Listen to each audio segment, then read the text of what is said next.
The tragedy of Jallianwala Bagh in 1919 is a shameful scar on British Indian history. As Her Majesty the Queen said before visiting Jallianwala Bagh in 1997, it is a distressing example of our past history with India. We deeply regret what happened and the suffering caused. I think the people, in memory of those that lost their lives and the brutality of what happened, deserve a full, clear and unequivocal apology for what took place.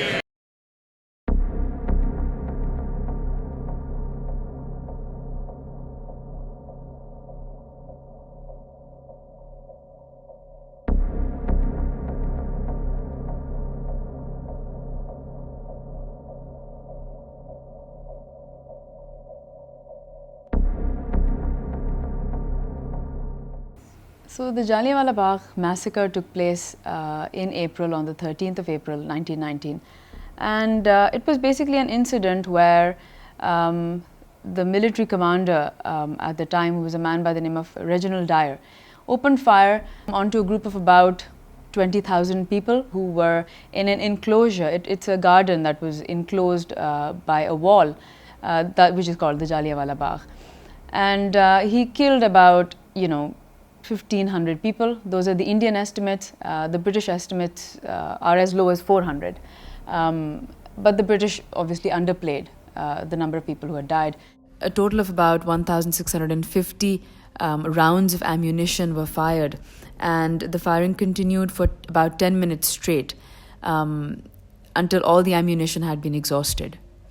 And Dyer gave explicit instructions for the soldiers to aim for where the crowd was thickest, so that the maximum number of people would be killed. Some of the entrances were blocked. The people were trying to climb over the wall. They were unable to do that.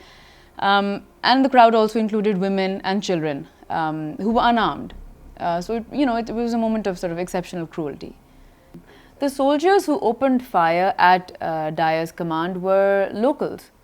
Simply because at the soldier level there were mostly natives employed, and the British were normally in sort of the positions of commanders, and there weren't enough British in India physically. There weren't enough British present in India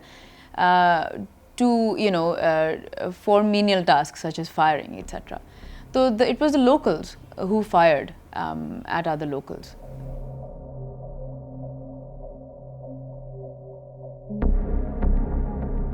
So what happened on the 13th of April 1919 was that a large group of people, a large group of Indians were celebrating a festival, a Sikh festival called Baisakhi, which marks sort of the new year for Sikhs. And they were they were coming back from the festival, and they were in an enclosed space called the Jallianwala Bagh, which is basically a garden which is enclosed by a wall.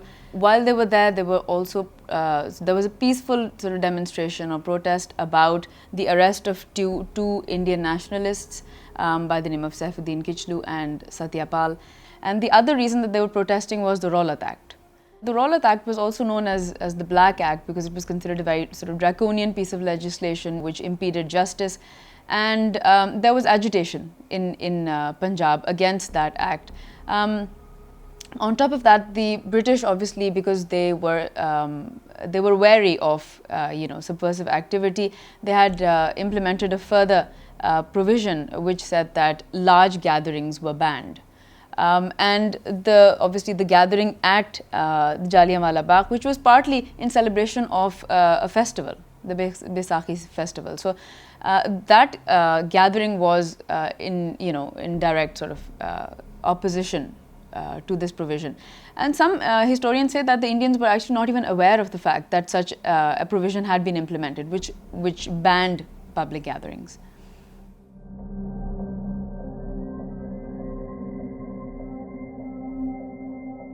I think as far as the Indians were concerned, and this is especially important in the Punjab context, this was a bit of a watershed moment, and it did decisively turn the odds against the British rather than helping them out, rule India further. I think this is a moment that turned Indian opinion against the British, and it went sort of quite some way in giving support to Gandhi's movement, and then he launched the non-cooperation movement in 1920.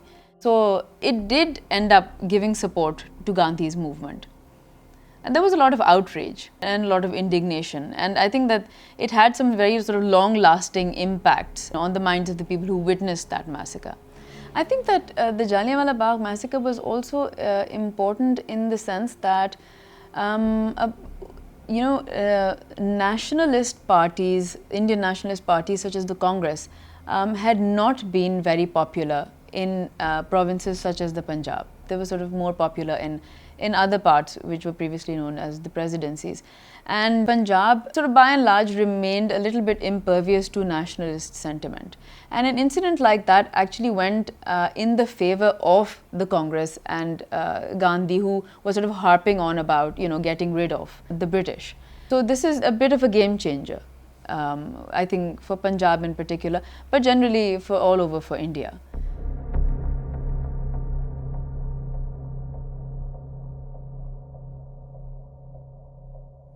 I think because by and large at the time the British considered him to have acted according to what he thought was the appropriate response.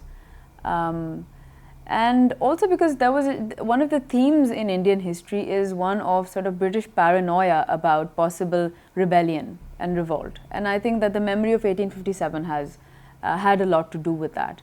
That they wanted to sort of quelch any possible rebellion in its initial most stage rather than to wait for it to gather momentum. They were generally sort of jumping at any sign of rebellion.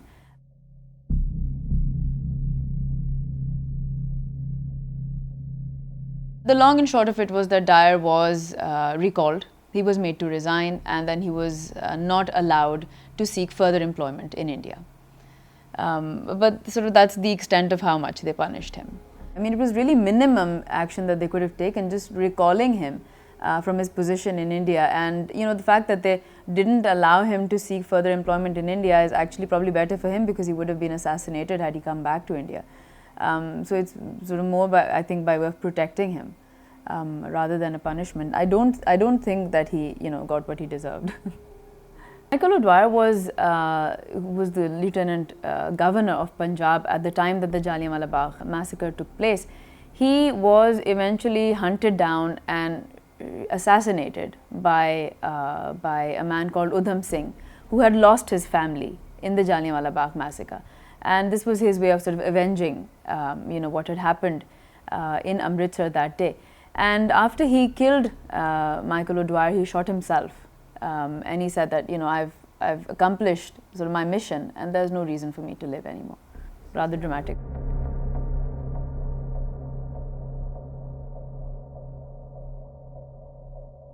I think one interesting observation that historians have made about the culture of police culture, or the element of security in South Asia, is that from the colonial times, police was given the task of protecting the state, because the state was sort of a foreign entity, an alien entity, and also insecure about its ability to be able to maintain law and order. So the task of the police was never to secure the lives and property of the citizens. It was always to protect the state against possible rebellion. And I think that culture has kind of continued, and the role of the police is still not really that of protecting the masses or looking after the lives and property of the masses.